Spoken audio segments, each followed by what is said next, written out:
नमस्कार। मैं कृष्णा प्रसाद Vishwakarma Delhi Meditech चीवर hospital बोध गया का संचालक हूँ।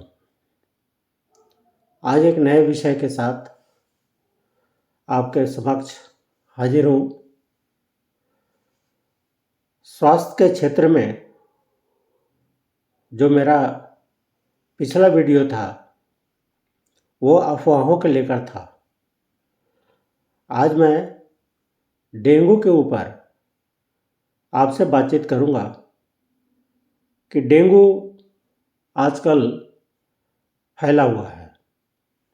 हमारे देश में ही नहीं, विदेशों में भी, हमारे आस पड़ोस के जो देश हैं उनमें भी डेंगू का प्रकोप बढ़ा हुआ है।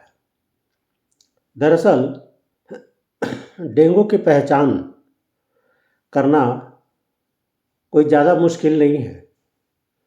आपको बुखार होता है तो आप समझते हैं कि ये कोई साधारण बुखार है, पैरासीटामोल ले लेते हैं और उसका 2-3 दिन इंतज़ार करते हैं। लेकिन अगर डेंगू है तो आप ये समझ लीजिए कि आँखों में तेज जलन, सिर में दर्द, उल्टी का महसूस होना, और अगर कुछ ज़्यादा ही असरदार डेंगू है तो शरीर के ऊपर चकत्ते का निशान पड़ जाना। इसे देखकर आप अंदाज़ा लगा सकते हैं कि हाँ, मैं डेंगू का शिकार हो गया। अब ये कोई आज की बीमारी नहीं है। ये प्रत्येक साल बरसात के मौसम और सर्दी के मौसम के बीच का ये समय होता है।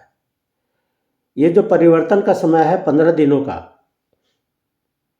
ये काफ़ी महत्वपूर्ण है। अब इसके लिए कौन जिम्मेवार है?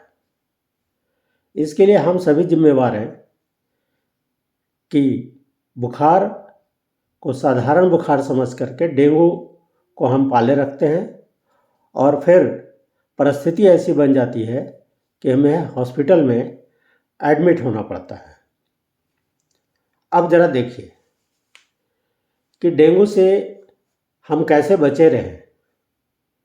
इसके लिए बहुत से साधारण से उपाय हैं, मगर चूँकि हमारा देश अब अपने आप को ज़्यादा विकासशील से विकसित की तरफ जाने को तैयार है, तो विकसित देशों की जो समस्याएं हैं उससे भी हम लोगों को दो चार होना पड़ेगा।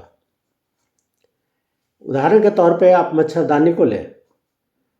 मच्छरदानी हमारे देश में बहुतायत संख्या में हर घर में उपलब्ध होता था किसी ज़माने में, लेकिन आजकल लोग मच्छरदानी लगाने से परहेज करते हैं। क्यों? ऐसा नहीं कि मच्छरदानी बहुत महंगा है, इसलिए कि मच्छरदानी को कहाँ लगाएं।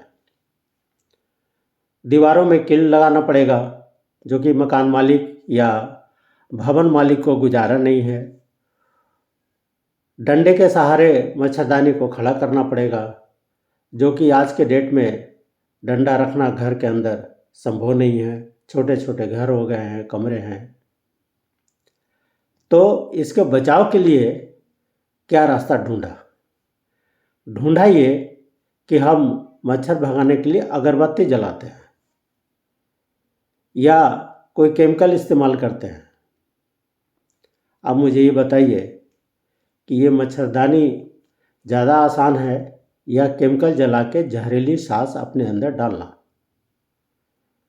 हम बहुत से विज्ञापन देखते हैं, मच्छरों का सत्यानाश करने वाला ये गुड नाइट या बहुत तरह से चीज़ें आ रही हैं बाज़ार में। तो चूँकि हम मच्छरदानी नहीं लगाते, मच्छरदानी का उपयोग नहीं करते, बिना पैसे की चीज़ है, मगर हम चूँकि विकसित होने के चक्कर में पड़े हुए हैं, इस वजह से आजकल अगरबत्ती और धूरे एक पेस्ट आता है, उसको शरीर में लगाते हैं लोग कि ताकि मच्छर ना काटे। ठीक है, जैसे भी हो मच्छरों से बचिए। अगर आप मच्छर से बचेंगे तो आपको ये चीज़ें, डेंगू का असर कम होगा या नहीं होगा। अगर डेंगू हो जाता है तो आप साधारण सा पैरासीटामोल खाते हैं और इंतज़ार करते रहते हैं। जब पता चला कि डेंगू हो गया तब भी किसी डॉक्टर के पास नहीं जाते। आप क्या सोचते हैं, पपीते का पत्ता तोड़ के लाते हैं, ढूंढते हैं, उसको पीसते हैं, फिर उसका पीते हैं। तो क्या पपीते के पत्ता ही से डेंगू कंट्रोल हो जाता है? अगर ऐसा हुआ होता तो जो बांग्लादेश में अभी आउटब्रेक हो गया डेंगू का, तो हम भारत से पपीते का पत्ता एक्सपोर्ट करते हैं। तो कुछ चीज़ों को समझने का ज़रूरत है। अगर एक्सपोर्ट कर दे तो आप समझिए कि बांग्लादेश के सारे डेंगू ख़त्म हो जाता है। डेंगू के बाद डॉक्टर का यह सलाह होता है कि आप अधिक से अधिक पानी पिए। आप हॉस्पिटल में जाते हैं तो हॉस्पिटल में क्या होता है, वहाँ पर आपको डिप लगा दिया जाता है, पानी चढ़ाया जाता है कि ताकि शरीर के अंदर पानी की कमी ना हो। आप जानते हैं कि पानी की कमी आपके लिए काफ़ी खतरनाक हो सकता है। तो आप अपने आप को पानी ज़्यादा इस्तेमाल करें, लेकिन पानी इस्तेमाल करने का हमारे पास स्कोप रहा नहीं। यदि हम मेहमान बन के कहीं जाते हैं तो वहाँ पर हमारे स्वागत में नमकीन, बिस्किट, चाय सब कुछ रखा जाता है और गाहे बगाहे एक गिलास पानी या एक बोतल रखी जाती है। और आजकल तो प्रचलन है छोटी बोतल की, क्योंकि बिसलरी जो है वो महंगा होता जा रहा है, तो उसकी क्वांटिटी भी कम होते जा रही है और छोटे बोतल बाज़ार में अधिक संख्या में बिक रहे हैं। तो इस तरह से हम पानी का इस्तेमाल भी नहीं कर रहे हैं। पुराने ज़माने में जब हम कहीं जाया करते थे तो गुड़ और पानी का बड़ा प्रचलन हुआ करता था। गुड़ अपने आप में एक इम्यूनिटी बढ़ाने वाला पदार्थ है और उसके साथ अगर 1-2 गिलास पानी या 1 लोटा पानी पी लिया जाए तो मजाल है कि आपको डेंगू और डेंगू का मच्छर कहीं कुछ कर बैठे। तो ये सब कुछ चीज़ें हैं जिसकी वजह से हम अपने आप को स्थिति खराब होते जा रही है, वातावरण खराब होते जा रहा है, प्रदूषण की समस्या है। अब डेंगू फैलता कहाँ है, ज़रा हम इस पर भी विचार कर लें। कहा जाता है कि डेंगू साफ पानी में फैलता है। तो साफ पानी आप कहाँ रखते हैं? आजकल साफ पानी कहाँ होता है? बड़े बड़े शहरों में या छोटे टायर 1 टायर 2 सिटी में भी आजकल वाटर फिल्टर लगे हुए हैं। वाटर फिल्टर में होता क्या है कि आपने एक बार पानी भर दिया और वो समय के हिसाब से आप इस्तेमाल करते रहते हैं। पूरे दिन वो वाटर फिल्टर में पानी भरा हुआ रहता है जो कि फ्रेश और एकदम ताज़ा होता है। और अगर गलती से इसका ढक्कन या कभी कोई मच्छर इसमें पनप गया तो आप समझिए कि आप घर के अंदर भी हैं, कहीं बाहर नहीं जा रहे हैं, आपके डेंगू का मच्छर आपके घर में मिल जाएगा। दूसरा, पानी साफ और कहाँ रखते हैं? जब कभी हम वॉशिंग मशीन चलाते हैं तो उसमें पानी भरते हैं, बिल्कुल साफ पानी।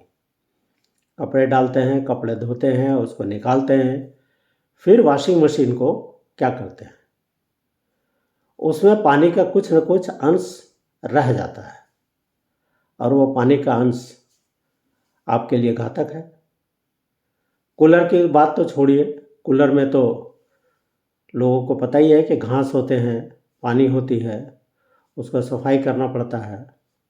पानी की टंकी जो हमारे छतों पे है उसकी बात भी देख लीजिए। तो कुछ ऐसी चीज़ें हैं जो कि हम जानते हैं कि इनसे डेंगू का मच्छर फैल सकता है, मगर इसके बावजूद भी हम ध्यान नहीं देते और डेंगू होने पर जब हम अस्पताल में भर्ती होते हैं और जब वहाँ से ठीक होकर निकलते हैं तो हंस पड़ोस वाले पूछते हैं कि भाई साहब इतने दिन कहाँ थे? अरे डेंगू हो गया था, हॉस्पिटल में एडमिट था। तो ये हॉस्पिटल में एडमिट होने से बचिए और आप इसी तरह अपने सेहत का ध्यान रखिए। बचाव ही उपाय है। मच्छरदानी का उपयोग कीजिए, चाहे कील लगाना पड़े, चाहे किसी और चीज़ के सहारे खड़ा होना पड़े, आप मच्छरदानी को इस्तेमाल कीजिए। आपको मच्छरों से निजात मिल जाएगा और आराम से आप अच्छी नींद भी ले लेंगे। तो इस बार इसे स्वास्थ्य बुलेटिन के साथ मैं आपसे विदा लेता हूँ और किसी नए विषय के साथ जो आपसे रिलेटेड हो, आपसे संबंधित हो और बड़े आसान और सिंपल भाषा में आपसे बातचीत करता हूँ और उम्मीद है कि ये वीडियो आपको अच्छा लगेगा। इन्हीं बातों के साथ मैं आपसे विदा लेता हूँ। धन्यवाद। Thank you.